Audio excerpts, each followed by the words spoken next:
Bilan de l'été, le livre qui a marqué mon année, ou plutôt les. Pourquoi mon compte Instagram a sauté. Voilà plus ou moins le résumé de ce qui va se passer. Donc ici nous avons la zone à potimarron qui a plutôt bien fonctionné. Des fruits pas très gros, mais pour le peu d'eau qu'on leur a donné, c'est plutôt pas mal. On a également 2 plants de courgettes qui ont bien donné et des butternuts qui sont en train d'arriver. Et tout ça s'explique car c'est dans une zone en grande partie ombragée.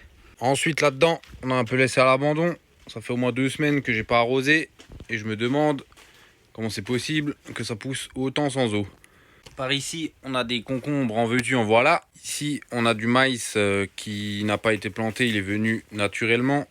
Là, on a plein de petits basilics que j'avais semés il y a maintenant bientôt un mois. Mais comme vous le voyez, il est très petit car quasiment jamais arrosé. Ici, on a encore quelques jeunes pousses de rhubarbe. Ensuite, là, on a tomate cerise et un plant de pastèque qui est également venu naturellement, que je n'ai pas planté. Là, on a quelques haricots grimpants que j'ai semés il y a 1 semaine et demie. Là, on a du basilic. On en a encore là-bas en dessous qui se cache. Là, il y a plein de tomates cerises. Et ici, tout ce bronze là, c'est des patates douces. Je les ai plantées là-bas dedans et elles sont arrivées jusqu'à là-bas au bout, la tige. C'est des patates douces. Et dans tout ce bronx là, se cache encore un plant de poivron par ici, qui n'a pas encore donné de fruits pour le moment. Et un plant de poivron par ici, qui n'a également pas encore donné de fruits pour le moment. Et là, on a des cucamelons, autrement dit des concombres du Mexique, mais dans la serre, je ne sais pas pourquoi.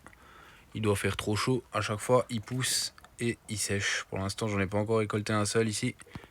Ah si, là, il y en a un qui a l'air d'arriver, mais je pense qu'une fois que les températures vont un peu se rafraîchir, en septembre, on va en récolter pas mal. Ensuite, là, on a nos fraisiers qui survivent comme ils peuvent. Là, on a encore un plant de patates en pot qu'on va bientôt dépoter. Ensuite, par là, tout ce secteur-là, c'est là où j'ai récolté le plus et où ça va le mieux pousser. Sauf ici. Car là, à cet endroit, c'était quand même trop ombragé avec l'arbre ici qui avait toute la journée de l'ombre. Ça n'a pas bien poussé les oignons que j'avais mis là. Et là, du coup, j'ai remis des choux pour l'instant. Ici, ce plant de courgettes, il en donne en veux-tu, en voilà. Celle-là, je l'ai laissée pour récupérer les graines. Ici, on a un plant de poivron qui s'était fait dégommer par les limaces en début de saison. Et il a quand même réussi à repousser et à me faire un poivron pour le moment. Ensuite, là, on a des aubergines. Ici, on a un plant de poivron qui a déjà produit énormément. On en récolte régulièrement. Là, on a le gingembre qui galère à pousser. Le curcumin derrière, il pousse beaucoup mieux. Ici, on a un plant de cœur de bœuf qui a déjà donné je ne sais combien de kilos de tomates. Il pousse très bien. Et pourtant, il a du soleil uniquement de 9h jusqu'à peu près midi 13h. Le reste du temps, il est à l'ombre. Petite pause culture intérieure. Le ou les livres qui ont marqué mon année. Il y en a plusieurs, mais c'est une seule et même histoire. Je vais simplement vous énoncer les titres. Le premier, je ne l'ai pas là, je l'ai prêté. Je vous mets le lien en description. Et je ne vous en dirai pas plus. À vous de voir si vous voulez les lire ou pas. Ça s'est exactement passé comme ça pour moi. Je suis tombé sur une vidéo YouTube où la personne disait simplement « Je vous conseille de lire les livres Anastasia de Vladimir Maigret » en montrant juste une photo de tous les livres et elle n'a rien dit de plus. Du coup, j'ai bien évidemment pas tout acheté en même temps, j'ai acheté le premier.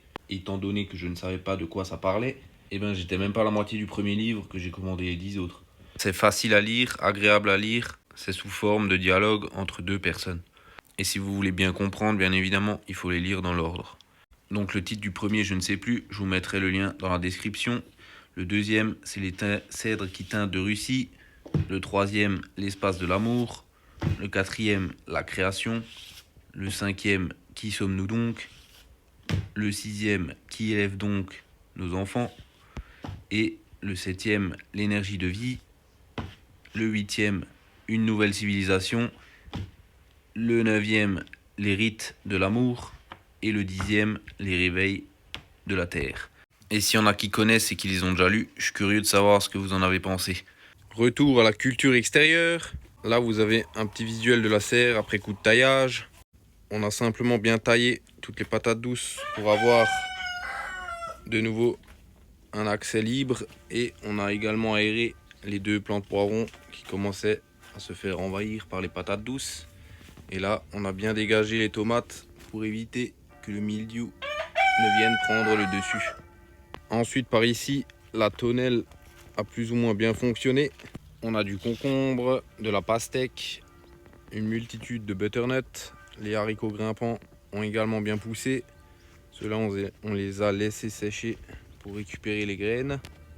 Ici, on a simplement eu quelques soucis de rongeurs, c'est pour ça qu'ils ont complètement séché.